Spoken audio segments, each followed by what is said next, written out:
Hello everyone, my name is Sean Bowman, a member of the Pepperl+Fuchs tech support team, and what I would like to discuss today is the LGS or light grid sensor.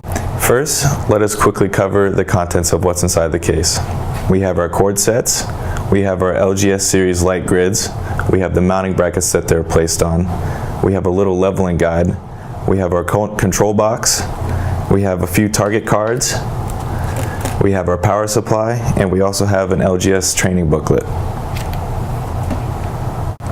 Now that we've gotten everything connected, I can show you a quick demonstration on a height monitoring application. The different LEDs shown here can be found in a data sheet linked at the bottom of the comment section.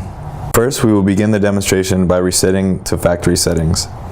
We can do this by pressing the arrow button to scroll through the different functions until we get to the F2. Once there, we hit the enter button at the bottom to enter the second level of programming. Once here, we'll scroll through the different options again until both F2 and H3 are lit up. And we will hit OK once again. Now the light grid is set to factory default settings. Once you have set to factory default, we can begin by setting a first height to go off of. To do this, we will cycle through our options until H1 is flashing. We can place the H1 card of our target card sheet into position and then press the OK button.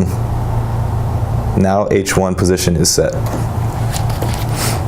Similar to H1, we can set a second position by cycling through our options until H2 is lit up. Once this is the case, we can set our H2 target card into position and hit the OK button.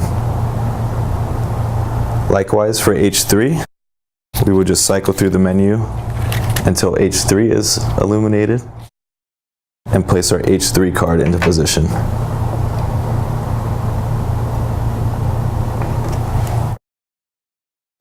For verification that we programmed the sensor correctly, we can take the target card and place it into position where we programmed each height to be. This is where we had H3 located.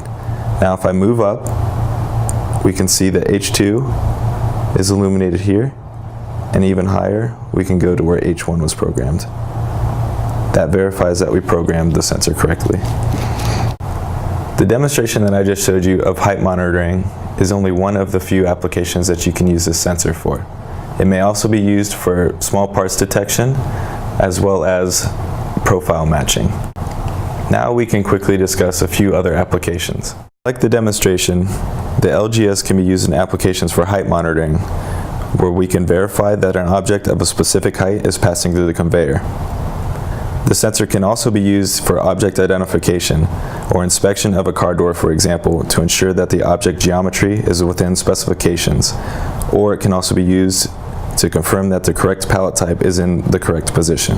The most important applications are in door control in elevators, small parts detection, monitoring of transparent foils in packaging machines, web break detection, profile and height control of pallets in material handling and conveying applications.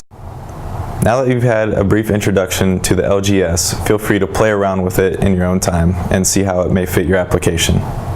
Hopefully this video has been informative, and if so, please don't forget to like, share, and subscribe to our YouTube channel below.